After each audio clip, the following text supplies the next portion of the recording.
Good morning. This is a special edition of Political Paula. The show that was originally scheduled to air today will air tomorrow on Friday. Wicked good weed. Going to be a wicked good show. Today I thought I should come on and give a few comments about the recent closings of many GM plants. Many employees at Christmas time being told that they are not going to have jobs. And I feel their pain. It happened to us last year, right around this time, actually, when my husband, who had been an independent contractor for a pharmaceutical company, found out that his contract wasn't going to be renewed. Even though, to add insult to injury, it wasn't because there was no business. My husband was very busy. They needed him. He did good work for them. Excellent work, in fact. But see, he was too expensive for them.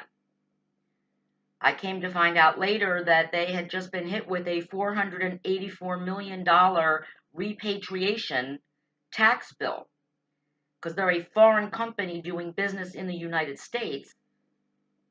And they have been getting away, I guess, with not paying all the taxes they should.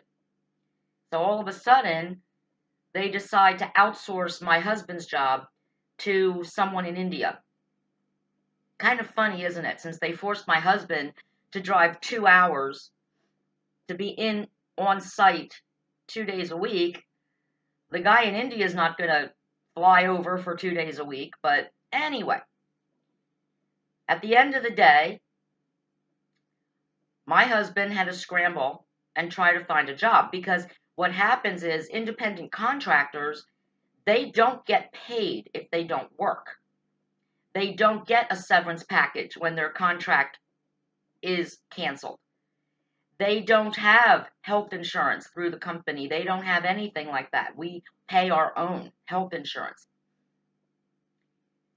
And to add insult to injury, in my husband's case, they kept stringing him along. Well, we're going to fight to keep you. We want to keep you. But it's up to the people over in France.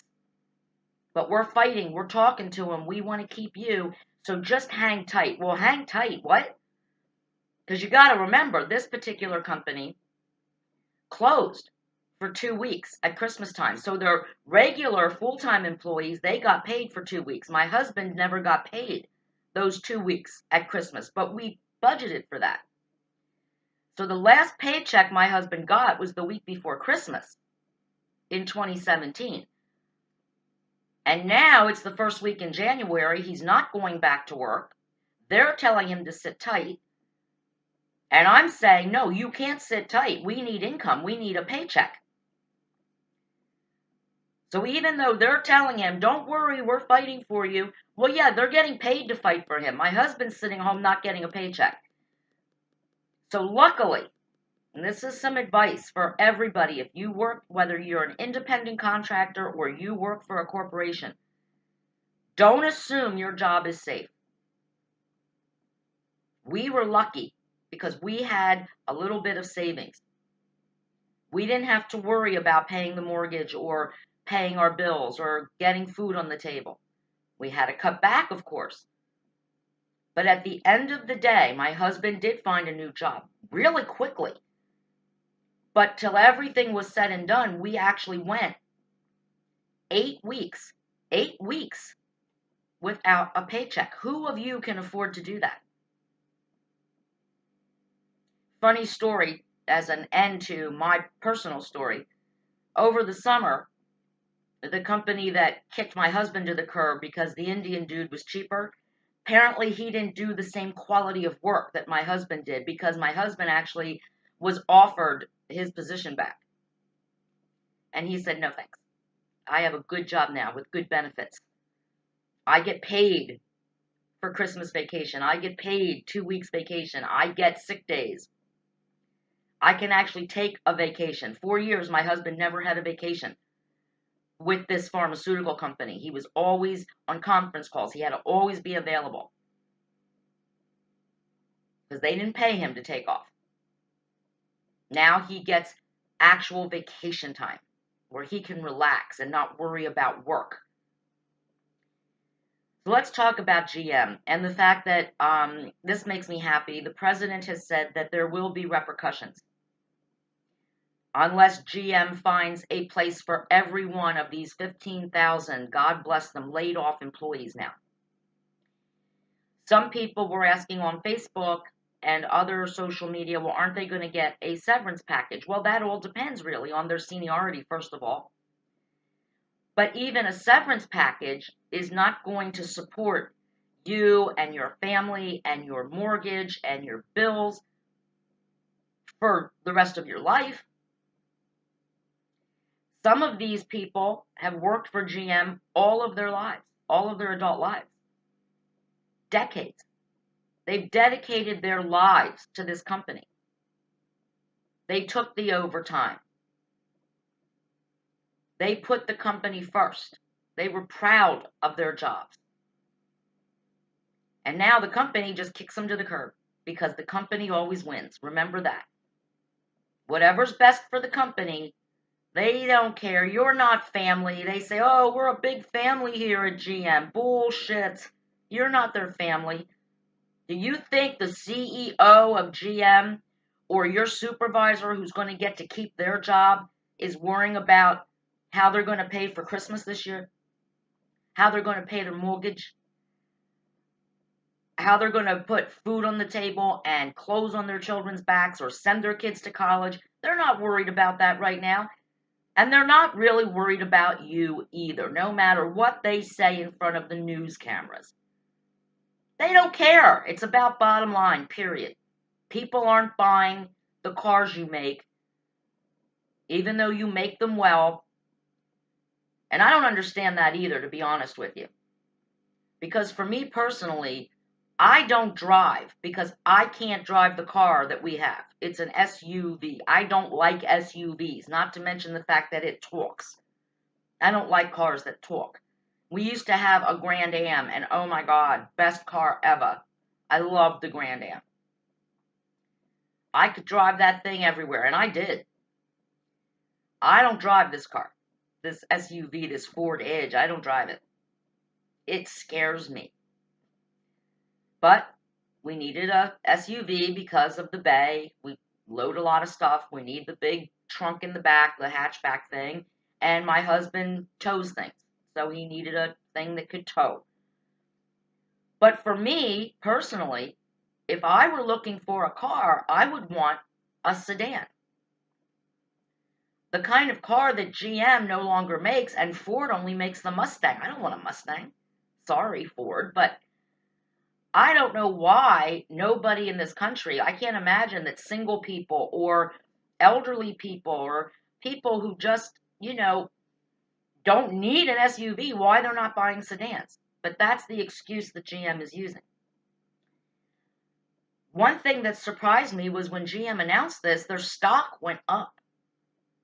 I don't understand that. Maybe someone smarter than me can explain it to me because I would think their stock would go down. If you are closing plants, if you are stopping production, and if you are putting 15,000 people in the unemployment line, how do you get rewarded for that? Attaboy, GM. Stock goes up. So I liked when President Trump said, and I hope he does it. I hope he can do it. I'm not sure if he can. But he said there will be repercussions from the federal government. You're not going to get any tax breaks. We bailed you out before when you were in trouble. But we bailed you out with the understanding that people would keep their jobs. And you reneged on that deal. And now you're going to get punished for it. And I hope they do that. It's too late now, unfortunately, for the GM employees. But I would like to give everybody out there some advice because jobs in this country, in this generation, have changed. My mother started working at the Social Security Administration when she was 18. And through the years, she was promoted, she moved up, and she managed to provide for me and my sick grandmother. And she worked for that same Social Security Administration for 40 years. And she retired. And she got her retirement package, and she lived well on retirement. But that doesn't happen very much anymore. People job hop So often, no one has any security anymore. It used to be you got a job, you stayed with the company, you retired from that company. You got benefits from that company. But now these companies, they're kind of fickle. When you start to rise up and you make too much money, they're like, maybe we could hire someone younger and cheaper. And they kick you to the curb. Sometimes after decades of service, loyal service to the company. So what I'm trying to tell you, what we should learn from this, is that you cannot depend on the company. They're not your family. And that they don't care about you. They really don't. They only care that you show up, you do the job they're paying you for, until they don't need you anymore. And then you're out. And there's nothing you can do about it. What you can do to protect yourself from these December Christmas surprises is try to save a little bit every week. I know for some of you it's difficult, but try to put a little bit away in your rainy day nest egg. Many people tell you that you should have 6 months worth of your salary in a savings account for a time just like this. Because when you lose your job, you're going to also lose your health care. You're going to lose your benefits, all of your benefits. You won't have disability insurance anymore. If your company provides a life insurance policy, you're not going to have that anymore. You're going to have to regroup, and you're going to need time to do that. Some of you may have to go back to school to qualify for a new job that pays you the same salary you were making at GM. Having that rainy day fund is so important. And always, always keep your eyes on the prize. Keep your resume up to date. If you do something on the side, if you do woodworking, put it on your resume. If you do landscaping, if you helped your neighbor with the yard and your neighbor says, oh my God, it's the best yard I've ever had, put it on your resume. Because that could lead to a different career, but it'll lead to income coming in. Always keep your resume updated, and even things that you may not think would pertain to getting a job in the future. Hey, put it on the resume. If you love to cook and you put pictures of your food on Facebook and people say they just love this food or they've tasted your food and they rave about your food, guess what? There you go. You could open a catering business. You could ask to or try to get a job in a restaurant. Always update your resume and always be on the lookout for the next opportunity. My husband never took his eye away from the different jobs that were coming up on the internet. That's how independent contractors get jobs. They put their name out there, and my husband would get all these job offers, and some of them were ridiculous, like, oh yeah, move to Minnesota. We have a job for you. Yeah, right. We're not doing that. But always getting the emails, getting the job offers, and saving them for that rainy day. Because when my husband's contract was not renewed, he went to those contacts. And because my husband has always had exemplary reviews for every job he's ever done, people knew who he was. And they wanted to talk to him. In fact, the way he got the job he has now, an excellent job, great benefits. We even have dental and optical insurance now. Wow. He got it through a person that he had met years ago, and he had done some work through that person, and that person remembered him and recommended him for the job he has right now. So there you go. If anybody out there who is being affected by the GM layoffs, please feel free to contact me. I am here. I'm on Facebook.